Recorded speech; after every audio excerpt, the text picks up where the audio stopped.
Olá, tudo bem com você? Eu sou o Eduardo Gafa, esse é o canal English Coach. Seja muito bem-vindo ao aulão do Gafa. Esse é um aulão básico destinado a você para passar confiança, para você começar a usar o seu inglês de imediato, tá? De maneira bem prática. E eu tenho certeza que a forma com que eu vou mostrar aqui, você nunca viu de maneira igual. Tudo bem? Me acompanhe então ao final dessa aula, que na realidade essa é a primeira parte. Ela vai ter uma segunda parte para a gente complementar, para que essa aula não fique tão pesada. E também uma outra coisa, não esqueça que essa é uma videoaula. Então, eu quero muito que você pegue também a pronúncia dos verbos, tá? Dos verbos, das frases. E para isso você pode ter um recurso que lá no colégio você levantava o dedinho para fazer pergunta pro professor ou pedir para ele repetir. Aqui, para eu ser rápido e você conseguir assistir até o final, eu vou ser objetivo, mas você tem o recurso de pausar o vídeo, voltar com o dedinho e ouvir novamente o que eu falei e, fundamentalmente, repetir depois de mim o que eu disse, para que você tenha então uma pronúncia semelhante à minha como referência. Tudo bem? Mas vamos lá. Primeiro pedido que eu faço para você naturalmente é deixe já o seu likezinho para recompensar o meu trabalho aqui. Depois também tem muito conteúdo mais por vir ao longo de todo esse ano e muitos mais que já foram postados no meu canal. Então inscreva-se no canal clicando nessa caixinha que fica aqui embaixo. Além disso, para você não perder nada do que eu produzo, também clique nas notificações no sininho para que você possa então saber quando eu criei um vídeo novo. Tudo bem? E também uma coisa muito importante é a seguinte: se você ao final dessa aula tiver alguma dúvida qualquer e quiser tirar comigo, por favor entre em contato no 48988358665, que é também a forma de entrar em contato comigo diretamente, para que no caso de você, se quiser estudar comigo, você pode então me perguntar como funciona o meu programa e eu tenho certeza que eu vou surpreender você. Tá certo? Vamos lá então, vamos começar? Observa aqui, ó, olha só. Primeira coisa, tá? Eu estou mostrando esse desenhozinho para que você possa verificar que há diferentes corzinhas aqui nesse meio quebra-cabeça, certo? Pois a língua inglesa, assim como a portuguesa, funciona da mesma forma.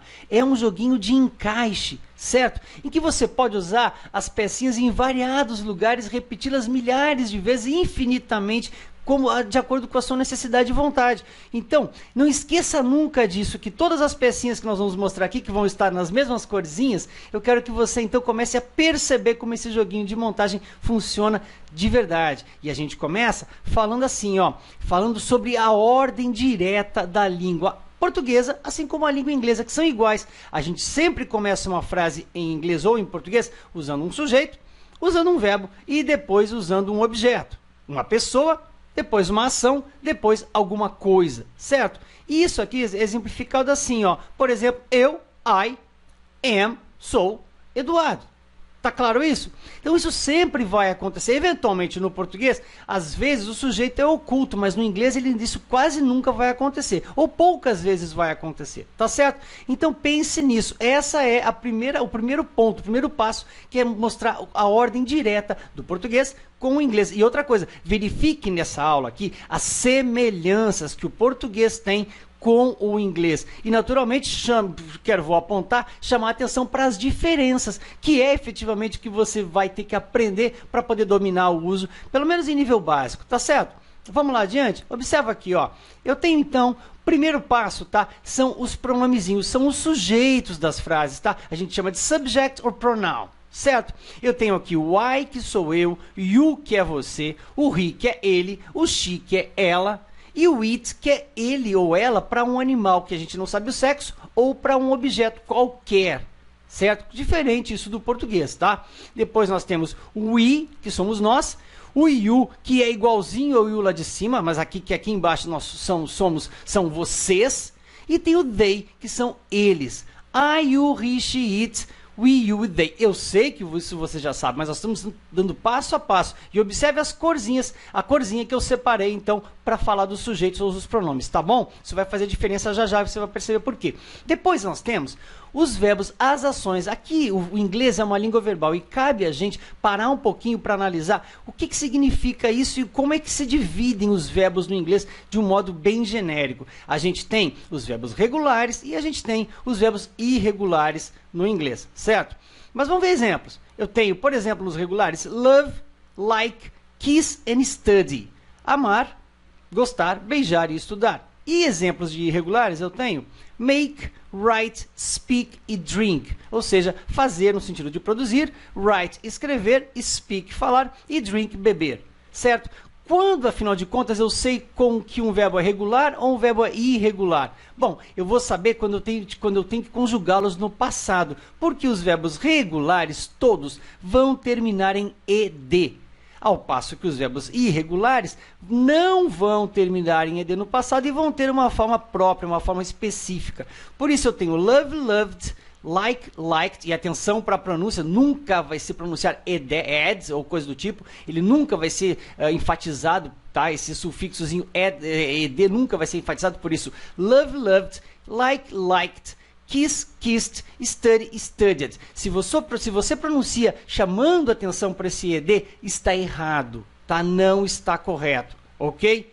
Na verdade, a sílaba onde você vai enfatizar é aquilo que vem antes do ed, certo? E ele vai soar como genericamente assim, tudo bem? Ao passo que eu tenho make, made, write, wrote, speak, spoke e drink, drank. Alright? Bom, deixa eu dar uma dica aqui fundamental para você. Sempre que você vir um verbo e ele se parecer, tiver uma escrita semelhante à da língua portuguesa, pode acreditar que ele será um verbo regular. Afinal de contas, esse ed aqui se assemelha com o sufixo do português ado e ido. Faz sentido para você?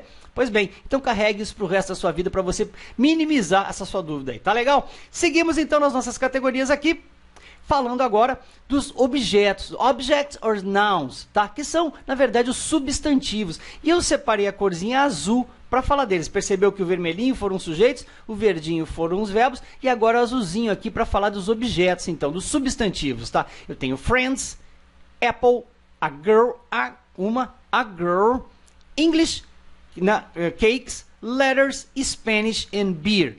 Amigos, maçã, uma garota, inglês, bolos, cakes, letters, cartas, Spanish, espanhol e beer, cerveja. Tudo certo? A gente já vai usar tudo isso novamente, tá? Então, esquenta não aí, relaxa lá. Vamos para a próxima? Observa. Agora eu tenho os adjetivos. O que são os adjectives? O que são os adjetivos? Os adjetivos são as palavrinhas que qualificam as coisas. Eu posso ter uma coisa qualquer, mas essa coisa tem características. Então, os adjetivos são exatamente essas características das coisas. Eles estão diretamente relacionados com as coisas, ok? Observa então que eu separei aqui good, que é bom, green, que é verde, beautiful, que é belo, American, que é americano, tasty, que é saboroso, long, que é longo, bad, que é mal, e cold, que é frio, certo? Esses são os adjetivos. E agora a gente vai para ver os advérbios, adverbs. O que acontece com os advérbios? Se os adjetivos são os parceirinhos dos substantivos, das coisas, que qualificam as coisas, os advérbios, já está escrito no nome, são os parceirinhos dos, está no nome, dos verbos. Eles modificam os verbos. Então, basicamente, adjetivo e substantivo têm uma relação bem próxima, ao passo que os advérbios e os verbos também. Certo? Vá observando isso. E aqui eu coloquei como very much, que quer dizer muito, probably, que é provavelmente, very, que é muito também, often, que é frequentemente, always, que é sempre, sometimes, que é de vez em quando, so, que nesse contexto aqui vai ser tão, de ênfase, e o never, que é nunca. Ok? Nós já vamos ver isso na vida real. Segura lá. Palavras isoladas, esqueça conhecer palavras isoladas. Elas têm que ser analisadas dentro da sua vida real. Ou seja, onde elas vivem, que são as frases. E aí, a gente começa então a falar de frases. Frases bem curtinhas, na ordem direta. Você pode perceber, eu tenho todos os sujeitos aqui, os pronomes, todos os verbos depois dos pronomes e todos os substantivos, os nomes depois dos verbos. Ordem direta, sujeito, verbo, objeto, certo? Frasinhas bem curtas, usando os termos que nós já colocamos. I love friends. I love friends. Eu amo amigos. You like apple. You like apple. Você gosta de maçã. Observa que em português eu falo gostar de. Em inglês não, vai direto. Like a coisa do lado, sem of, sem to, sem nada, certo? Esse é um erro muito comum quando a gente é iniciante. Like, diretamente uma coisa, ok? Depois, he kissed a girl. Ele beijou uma garota. She studies English. Por que, professor, não está escrito study aqui? Porque o inglês tem uma característica na terceira pessoa do singular, ou seja, quando eu tiver o he, o she ou it no presente, o verbo que estiver do lado dele sendo conjugado vai invariavelmente, à exceção de uma classezinha muito pequena, terminar em S, com S no final. Então, he, she, it, presente, S no final. He, she, it, presente, S no final do verbo. He, she, it, presente, S no final do verbo. Não esqueça disso e cabe aí uma observação em relação a isso, caso você não seja dominado por você ainda. Então, voltando, she studies English, ela estuda inglês. It makes cakes. It makes cakes. Ou seja, it, eu estou usando it para não usar a palavra bakery ou padaria, por exemplo, tá? Para dizer então que ela, a padaria, faz bolos. It makes cakes. Nós, wrote letters. Nós escrevemos cartas lá no passado. You speak Spanish. Cuidado aqui, ó. Você pode perguntar por que esse you aqui é igual a esse aqui? Como é que eu vou saber, afinal de contas, se eu estou falando do singular ou do plural? O contexto resolve isso. Então, é no contexto. Você não tem explicação. Eles são iguais, mas é no contexto que a gente vai perceber se você está falando você ou vocês. Simples assim, tá? Então, you speak English, ou Spanish. Vocês falam espanhol. E para fechar, they drink beer. They drink beer. Eles bebem cerveja. Tudo certo? Vamos aumentar um pouquinho mais essas frases, colocando um outro elemento que é o parceiro dos substantivos, dos nomes. Qual é o nome desse elemento? Você já vai ver. É os que estão em amarelinho, são os adjetivos. Então, observe, olha só, eu tenho o sujeito começando frase, eu tenho o verbo logo após o sujeito, que eu não posso separá-los, certo? E aí, lá no fim, eu tenho os substantivos, os nomes, as coisas. Só que no inglês, e essa é uma diferença que merece a sua observação, o nome, a qualidade das coisas vem antes das coisas. Certo? Então, os adjetivos vêm sempre antes dos substantivos. E uma observação também, eles nunca vão variar, eles nunca vão ter S no final, um S de plural, nunca. Os adjetivos não variam, certo? Por isso eu digo, I love good friends. Eu não vou dizer I love good friends. I love good friends, eu amo bons amigos. You like green apple. You like green apple. Você gosta de maçã, que tipo de maçã? Verde, a qualidade vem antes. He kissed a beautiful girl. Observa aqui que o umzinho ficou entre o adjetivo e a coisa. Tudo bem, é assim que funciona, tá? Ele beijou uma... Que tipo de garota que era? Uma bela garota. Ok, a beautiful girl. Adjetivo antes do nome. She studies... Que tipo de inglês? American English. American English. It makes... Que tipo de bolos? Tasty cakes. Ah, os bolos não são bolos simples, são bolos saborosos. Tasty cakes. We wrote, que tipo de letters? Long letters, cartas longas. You speak, que tipo de espanhol que você fala? É bom ou ruim? Bad English. You speak bad Spanish, aliás. E para fechar, they drink, que tipo de cerveja? Cerveja que é gelada, cold beer. Observe as corzinhas, a gente vai repetir isso até o final desse aulão para você perceber então o nosso joguinho, nosso sistema da língua. Mas vamos fazer uma frase um pouquinho maior? Olha só, olha aqui, ó. Eu tenho agora a inclusão dos advérbios, que são os parceiros dos verbos. Adjetivos, parceiros dos substantivos, e advérbios, modificando verbos. Para dizer, I love good friends. De que forma que eu amo eles? Very much. Certo? I love good friends. Eu amo bons amigos demais. Muito. Very much. You probably like green apple. Você provavelmente gosta de maçã verde. You probably like green apple. He kissed a very beautiful girl. He kissed a very beautiful girl. Ele beijou uma garota muito bonita. She often, com frequência, she often studies American English. She often studies American English. Ela frequentemente, com boa frequência, estuda inglês americano. It always makes tasty cakes. A padaria sempre faz bolos saborosos. We wrote long letters sometimes. Nós escrevemos no passado cartas longas de vez em quando. We wrote long letters sometimes. You speak so bad Spanish. Você fala em espanhol muito ruim. Ou vocês, aliás. You speak so bad Spanish. E para fechar, they never drink cold beer. Eles nunca bebem cerveja gelada, certo? E assim nós formamos frases longas. Por quê? Porque agora, passando desse problema número 1, nós vamos começar então a fazer frases longas. Já aprendemos a fazer frases corretas, vamos fazer frases longas. Observa e segue comigo aqui, por favor. Estamos no final. Olha aqui, ó. Vamos pegar aqui as palavrinhas com WH, que nós chamamos de Double H words, que são palavras que todas elas na sua constituição vão ter o WH.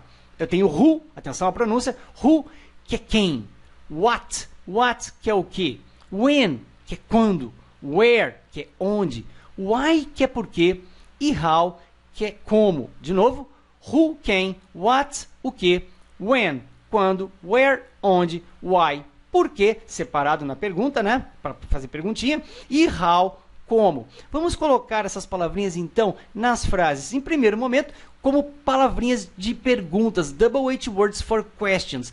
Invariavelmente, quando eu vou fazer uma pergunta, que eu queira ter uma informação, essas palavras vão começar a frase, sempre vão começar a frase. Por exemplo, who are you waiting for? Quem você está esperando por? Ó, isso aqui é uma diferença interessante. Quem você está esperando por, tá? Olha aqui, ó, o ING, ó, esperando, a NDO, né, do português. Tá vendo essa semelhança? Quem você está esperando por? Essa preposição aqui no final é diferente para nós, mas dá para perceber. Quem você está esperando, certo? Depois, when were they born? When were they born? Quando eles foram gerados? Quando eles nasceram? Alright? Depois, what do you do? What do you do? O que você faz? What do you do? Depois, where is she from? Where is she from? De onde ela é? De onde ela é? Depois, why is Paul crying? Why is Paul crying? Por que o Paulo está chorando? E para fechar, how are you doing? How are you doing? Como você está? Essa maneira de perguntar how are you. Não sei se você observou, mas quando as perguntas começarem com as palavras do WH, a entonação maior vai estar aqui, tá? E ela vai descendo a entonação da pergunta. Exemplo, where is she from? Sempre vai acontecer isso, isso é uma regra, certo? Depois a gente sai delas para usá-las como palavras que vão linkar frases, linkar orações. Double H words for linking, para ligar duas orações. O que é uma oração? É uma partícula mínima com um verbo, tá? Onde houver um verbinho é uma oração. Feito?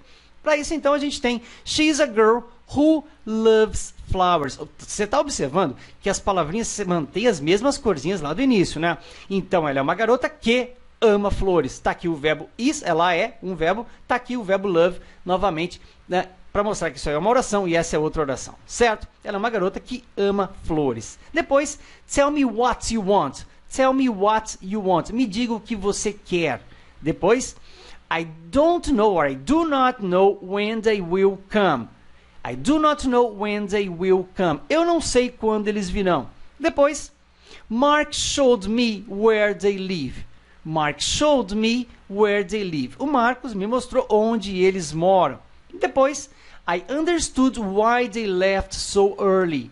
I understood why they left so early. Eu entendi porque eles foram embora tão cedo. E para fechar, she knows how to make me happy. She knows how to make me happy. Ela sabe como me fazer feliz. Fechado? Vamos passar agora para a próxima?